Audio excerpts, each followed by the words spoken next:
हरियाणा विधानसभा चुनाव के लिए बीजेपी की पहली लिस्ट किसी भी वक्त जारी हो सकती है और इस बीच कुछ चेहरे ऐसे हैं जिनके नाम पर चर्चा हो रही है और उन्हें पहली लिस्ट में उम्मीदवारों के तौर पर मौका दिया जा सकता है। इसमें कुछ पूर्व मंत्री भी शामिल हैं। कुल मिलाकर 21 ऐसे नेता हैं जिन्हें पहली लिस्ट में शामिल किया जा सकता है। हाल ही में हुई बीजेपी चुनाव समिति की बैठक में भी इन नामों पर चर्चा की गई। हरियाणा में एक चरण में विधानसभा चुनाव के लिए वोटिंग करवाई जाएगी। 90 विधानसभा सीटों वाले राज्य में अभी बीजेपी सरकार में है और पिछले 5 साल से उसकी सरकार चल रही है।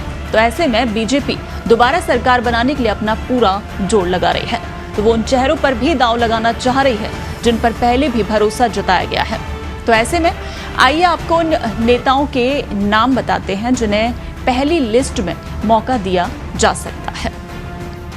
तो बीजेपी के वो संभावित चेहरे जिन्हें टिकट मिल सकता है, उसमें फरीदाबाद ओल्ड से विपुल गोयल का नाम सामने आ रहा है, तिगांव से राजेश नागर, पृथला से दीपक जागर, बल्लभगढ़ से मूलचंद शर्मा, होडल से हरिंद्र राम रतन, पलवल से गौरव गौतम, सोहना से तेजपाल तंवर का नाम है, अटेली से आरती राव, रेवाड़ी से मंजू यादव, बावल से संजय मेहरा, नांगल चौधरी से अभय सिंह यादव, लाडवा से नायब सिंह सैनी का नाम।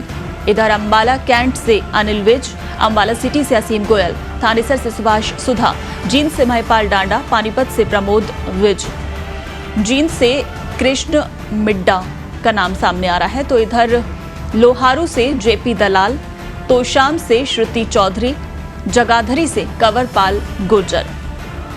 तो ये तमाम 21 नाम है संभावित जो कि सामने आ रहे हैं। बीजेपी के लिए हरियाणा के लिए विधानसभा चुनाव आसान नहीं होने वाला है। उसके सामने कई चुनौतियां हैं जिसमें सत्ता विरोधी लहर से लेकर किसानों तक का मुद्दा शामिल है। यही वजह रही थी कि 2019 लोकसभा चुनाव में राज्य की 10 सीटों पर जीत हासिल करने वाली बीजेपी को इस बार 2024 के लोकसभा चुनाव में महज 5 सीटें मिली हैं। इसका असर विधानसभा चुनाव पर भी पड़ने वाला है क्योंकि कांग्रेस फिलहाल बीजेपी के मुकाबले मजबूत नजर आ रही है। हरियाणा में बीजेपी के लिए 5 जो मेन चुनौतियां हैं उनकी अगर बात करें तो सबसे पहली है सत्ता विरोधी लहर। हरियाणा में 1977 के बाद से कोई भी पार्टी लगातार दूसरी बार पूर्ण बहुमत से सरकार नहीं बना पाई। लोकसभा चुनाव नतीजों के बाद ये तो साफ हो चुका है कि बीजेपी के खिलाफ सत्ता विरोधी लहर चल रही है। ऐसे में अगर उसे सरकार बनानी है तो सबसे पहले सत्ता विरोधी लहर की काट उन्हें ढूंढनी होगी।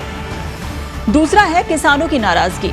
हरियाणा में किसानों का मुद्दा चुनाव के केंद्र में रहने वाला है। 3 कृषि कानूनों को लेकर अभी तक किसानों में नाराजगी है, भले ही उन्हें सरकार ही क्यों नहीं ले चुकी है। ग्रामीण इलाकों की जनता के बीच बीजेपी को लेकर काफी ज्यादा रोष है। किसान अभी भी एमएसपी की मांग कर रहे हैं। इधर तीसरा पॉइंट है जातिगत ध्रुवीकरण, क्योंकि हरियाणा का जातिगत समीकरण काफी ज्यादा जटिल है जिससे निपटना बीजेपी के लिए बड़ी चुनौती बनने वाला है। जाट समुदाय बीजेपी से नाराज चल रहा है, ऊपर से दलित वोट के लिए बीएसपी भी चुनावी मैदान में होगी। विधानसभा में जीत के लिए बीजेपी को जातिगत समीकरण को साधने की जरूरत होगी। बीजेपी में जो गुटबाजी है वो भले ही बीजेपी राजनीतिक गलियारों में दिखाने की कोशिश करे कि उसका यहाँ अनुशासन है, लेकिन आंतरिक गुटबाजी से इनकार नहीं किया जा सकता। केंद्रीय मंत्री राव इंद्रजीत सिंह कैबिनेट रैंक नहीं मिलने से नाराज चल रहे हैं। उनके समर्थक बीजेपी के खिलाफ भी जा सकते हैं। इसके अलावा अग्निवीर और पहलवानों का मामला भी है। तो हरियाणा में एक बड़ी आबादी जो कि सेना में जाने की तैयारी करती है, खासतौर पर ग्रामीण पृष्ठभूमि से आने वाले युवा, और अग्निवीर को लेकर इस तबके में नाराजगी है। ऊपर से महिला पहलवानों के साथ हुई बदसलूकी को भी लोग अभी तक नहीं भूल पाए हैं, जिसका खामियाजा बीजेपी को उठाना पड़ सकता है।